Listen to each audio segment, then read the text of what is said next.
welcome to St. Mary's Formation Podcast. Hi, I'm Don. And I'm Robin, and we're the priests here at St. Mary's. And we have a stack of books here for those that can't see us who are listening to the podcast. A whole bunch of stuff, and we promise we're not going to read you all of these books. We're basically going to give you... What are we doing with these books, Don? Well, we're going to give you a semester of seminary in about 15 minutes. On how we pick our liturgies. So next week we're going to do a deep dive into the Book of Common Prayer, and the 1979 version of the Book of Common Prayer. Mm-hmm. So we'll help you to how to use that for your personal devotion, how we use it here, how it's made, all that kind of good stuff is coming. But we wanted to give you a background on some of the other resources that we also have. Yeah, so each Sunday when you're in attendance, you'll see there's a certain flow to the service. There are readings that are selected, an Old Testament reading, a psalm, a epistle reading, and a gospel. And you also, you'll hear Travis in the choir perform different hymns and songs. And those aren't just randomly selected. Those are part of the liturgy that we practice each week, and they come from the various resources that we have here. Robin has in her library a liturgical music for the Revised Common Lectionary. Basically, if you go and pick out a given Sunday, it will give you suggested hymns and songs and what resources those come from on a given Sunday.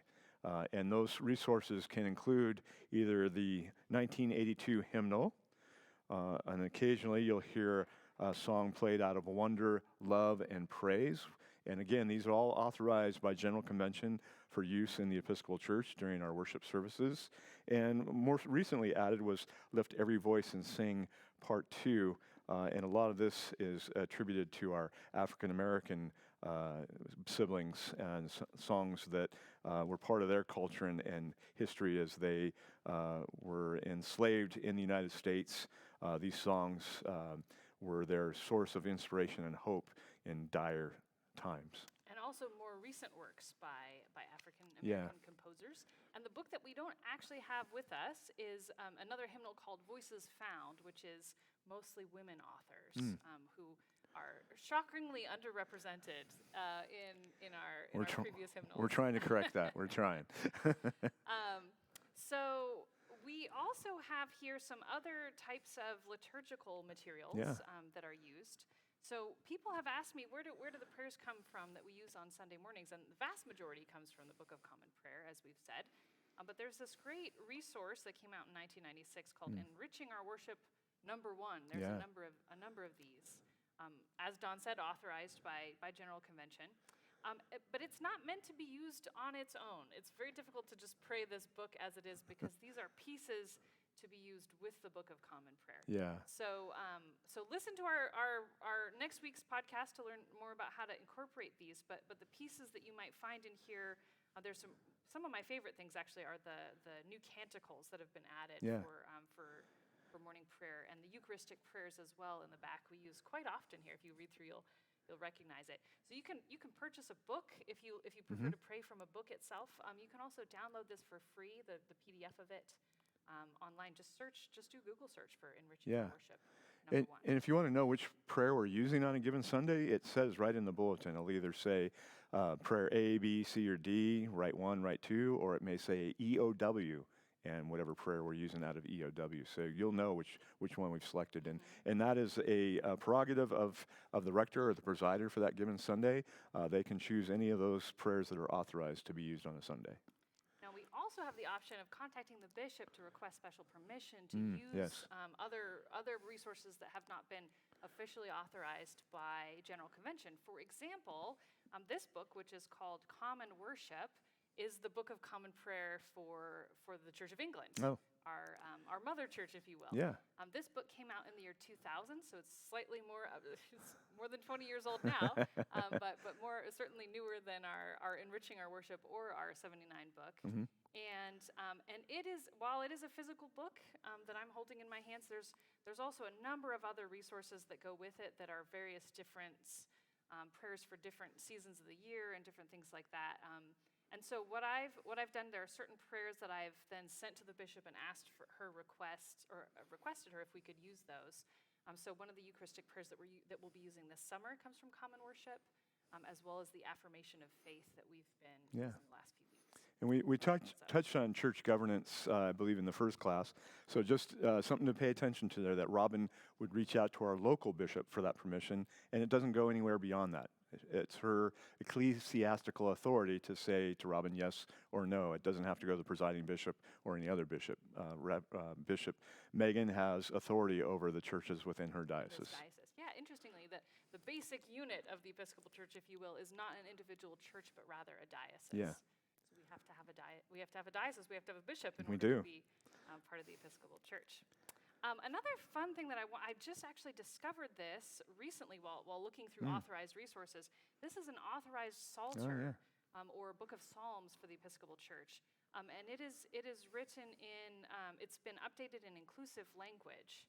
So I haven't had a time to really dig into it, but if you find it difficult to use the Psalms in prayer because of the pronouns and whatnot that are used, I recommend this resource. It's called Psalter for the Christian People. Yeah.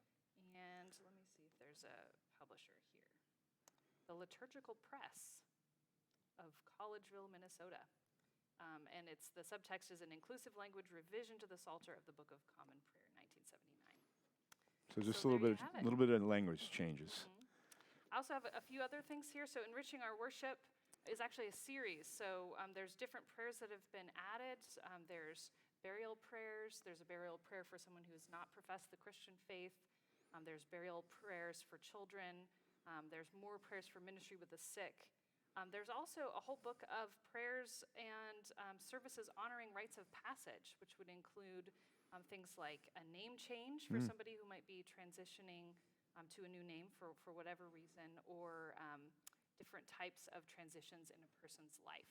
So yeah, there's lots of different resources that we have at our disposal. Yeah, and not just within the Episcopal Church part of the Anglican Communion, but worldwide there are many, many different prayer books. There's the New Zealand prayer book. There is Northumbria Community, which is in Ireland, and there's some really beautiful prayers that we take out of there and we use on occasion, not necessarily in our Sunday service, but morning or evening prayer we certainly could, or just stand alone just using that prayer book. You can certainly use that. Absolutely, and the New Zealand prayer book also available online if you want to just check it out. Also available in book form. Yeah. They use an interesting way. They translated the Psalms using personal pronouns instead. So they directed the Psalms towards God. So they say you instead of God. Yeah. Interesting translation. So we have nothing but resources at our disposal. So yes, ask us questions and we will direct you and to various different. The book you see that we use on the altar on Sunday when we're using Eucharistic prayer A, B, C, or D is called the Presider's Book. It's also called the Missal. And if you were to come up and look at it, you would see it's the exact same prayers that are in the prayer books that are in the pews, just bigger type and easier for us to navigate as we go page to page. I think there was one other question. Anything else about resources before we answer other questions? Well, you're a resource. I'm a True. resource, We are resources. and you are certainly a resource. So, by all means, if you come across something that's interesting to you, bring it to our attention, and we'd love to hear about it and take a look at it. Absolutely. And if you go to a different Episcopal church, talk to your clergy there. Yeah. So we like to we wanted to bring in questions as things have gone on. So we have a follow-up question from our first episode, which was about formation in general and what does it mean to be confirmed. And this question was specifically, so I've been confirmed already in a different tradition, and I'm ready to be received into the Episcopal Church, but I'm just wondering, what does that mean about my confirmation that I've already had? You know, how does that change my relationship to that particular event? Yeah. Well, my opinion is it doesn't really change it. You still have that foundational root to where that confirmation took place.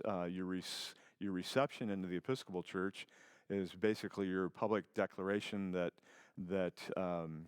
you want to be an Episcopalian, but that doesn't take away where you came from or what built you or what got you here. So absolutely, yeah. You know, I love one of the things our presiding bishop, Michael Curry, says is that we're the Episcopal branch of the Jesus movement. And I love that language because I think it really honors a core principle of our church, which is to honor the sacraments and traditions of of our siblings in Christ from other denominations.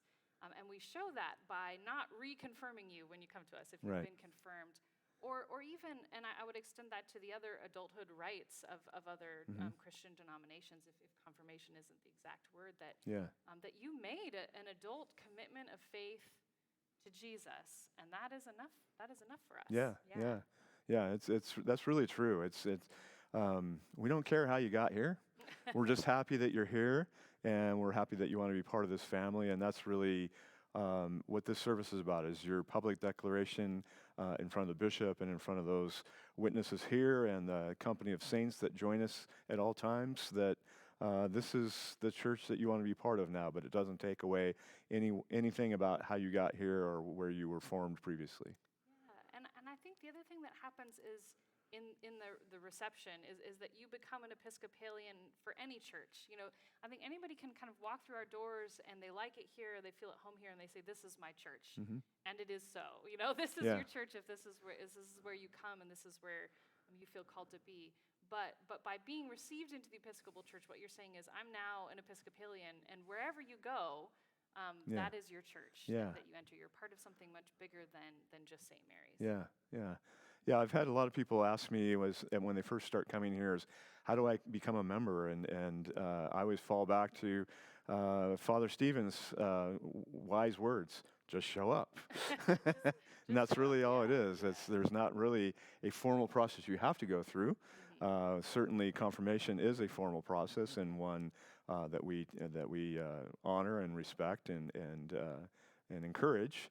And pledging is certainly a way to become a member, but really just being here each and every Sunday is really all that's required. And now online. And online. Absolutely. So however you join us. For sure. So thanks for joining us today for our podcast, and we hope you'll keep those questions coming. And thanks for not just for being here, but thanks for going on a journey. Yeah. Each of us is on our own separate journey, and we hope that you find, not just from this podcast, but from whatever other resources that you're looking to, we hope that you find what it is that you need in this journey. Yeah, and keep the questions coming. We love it. It reinvigorates us. We go back to our resources that we explored in seminary, and it just helps kind of renew us as well. So it's been fun for me so far. Me too. Yeah. We'll see you next week for the prayer book. All right.